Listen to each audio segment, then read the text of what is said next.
let's go ahead and bring in SMU head coach, it's been a fantastic season, incredible coaching job, and really just a good guy. Rhett Lashlee, Coach, what is up, brother? Congratulations. Appreciate you having me on. We're trying to figure out this whole transfer portal and get ready for a playoff game.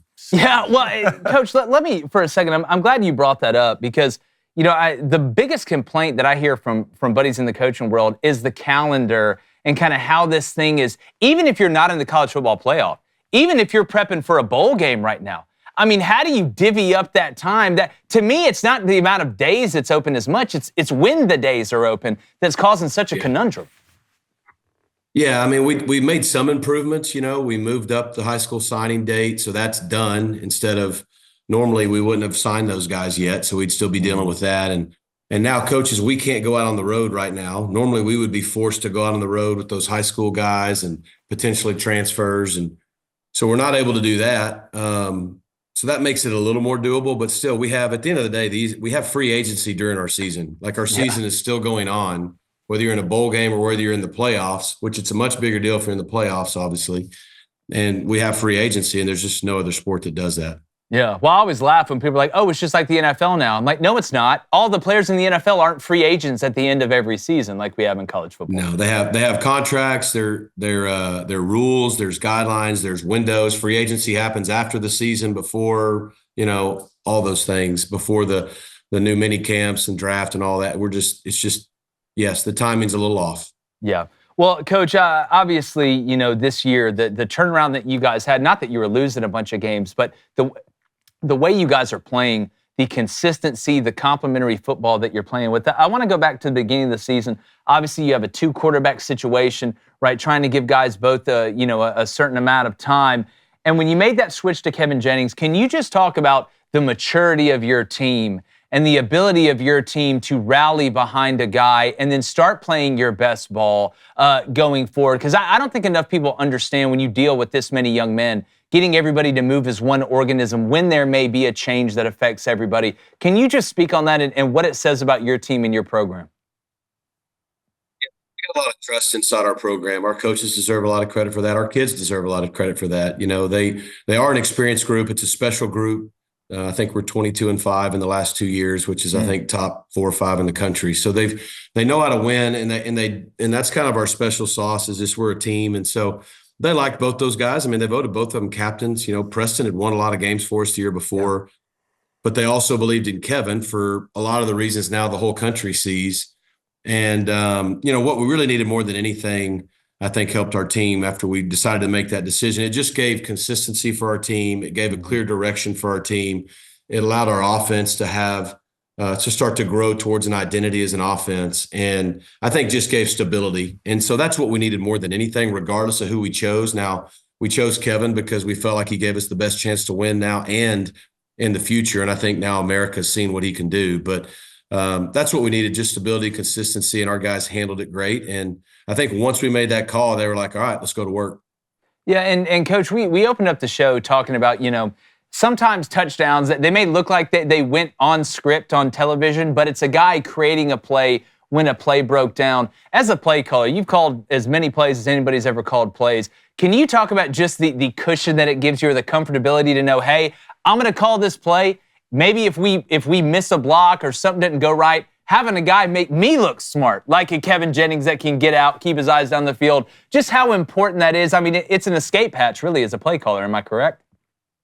Yeah, I mean, rule number 1, players over plays. Rule number 2, which is also like rule number 1, do what your quarterback's comfortable with and what he can do. And, I think it's honestly that simple. And you want to put guys in position to go make plays. And I tell you, as a play caller, when you trust the quarterback, you call it so much more aggressive. You're willing to call things with a lot of confidence, knowing that if it's there, he can hit it, but if it's not there, he can make it right. And that's kind of what you're saying. And so when you do things that fit your guy, you do things he's comfortable with, you'll call it more aggressive, because you have confidence in him to either execute it or make it right when either it's not right, wasn't a good call, or a guy gets beat, or name anything there. He makes it right, and that's what Kevin does. Yeah, without a doubt.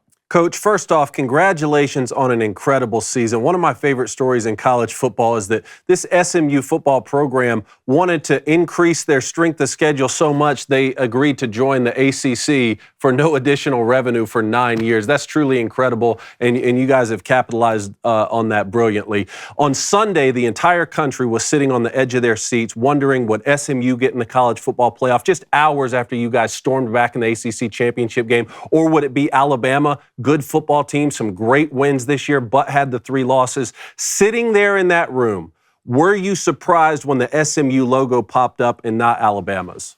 Surprised, but I was on the edge of my seat. I didn't know what was going to happen. I was hopeful, but anytime I was hopeful because I felt like we deserved it and we had consistently throughout the year put ourselves in that position. But when we didn't win the championship game, we opened ourselves up to having to wait and go through that. And anytime it comes down to you and Alabama, you don't necessarily like your chances with the logo. And so, the ESPN did a really good job of building some drama there, and you're having to sit there and wait and wait and wait. But I'm glad you said what you said is we played the hardest schedule SMU's played in 40 years. And all I heard the last couple of weeks was strength of schedule. Our strength of schedule in the non-conference was harder than Alabama's. And I'm not saying they shouldn't be in. I'm just saying it wasn't a strength of schedule thing. We played 11 straight Power 4 opponents in the last 11 games, 11 straight. No one else did that in the country. We played BYU and TCU in the non-conference, 2 Big 12 teams that went a combined 18-6. So, we played a good schedule. And then in our conference games, we won by an average of 19 points. So I think our guys deserved it. But man, until you see that Mustang logo pop up instead of the A, you're definitely not feeling great. I can't imagine. I just want to put this playoff game into perspective for 1 second. In the inaugural season of a 12-team playoff, you're about to lead your team into Happy Valley for a night game, a road game here. I've been to Penn State when it was a whiteout. The most incredible experience of my college football career is going on the road there to play there. Can you just talk about what it means to be able to go there, play in that venue, and if you had one key to victory that you could control to be able to beat Penn State, what would that be? We're excited. I think, first of all, I think the college football playoff having the first round games be on college campuses is awesome. Yes. Unfortunately, we got to go on the road, but I still think it's awesome. And to your point, 106,000, arguably as good of an environment as there is in college football. We're getting a whiteout. If you're a competitor, man, that's what you love. You got to love it, and it's going to be hard. We know that. It's going to take our best effort of the year to come out of there with a win. So we're excited about that, and we're excited about the fact that it's the first ever 12-team playoff. There's 12 teams that can compete for a national championship, and we're one of them. Yeah, it's pretty special. In terms of one thing, there's probably a lot of things we need to do. We've got to hold our composure, especially early in the game. We've just got to withstand the early just surge of energy, emotion, adrenaline that's going to come from both sides, but then obviously their crowd. And, we've done a good job of that all year. Of course, we haven't played in this environment all year.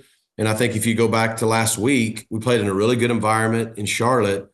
We played one of our worst quarters of the year in the first quarter.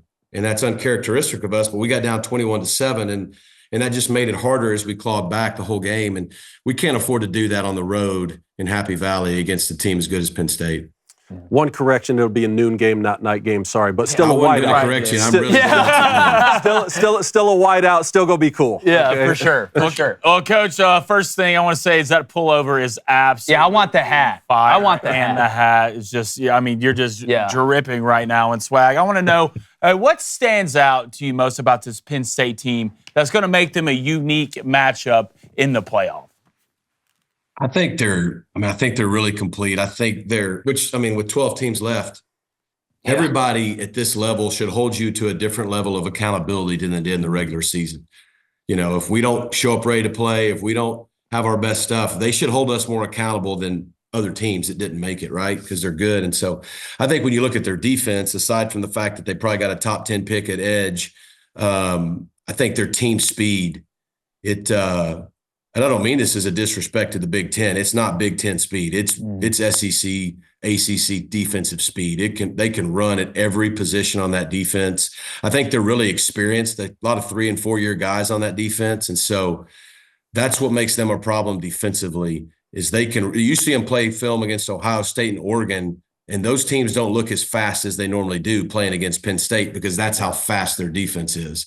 I think when you look at their offense, obviously the uniqueness of what they do with Andy is really hard to prepare for.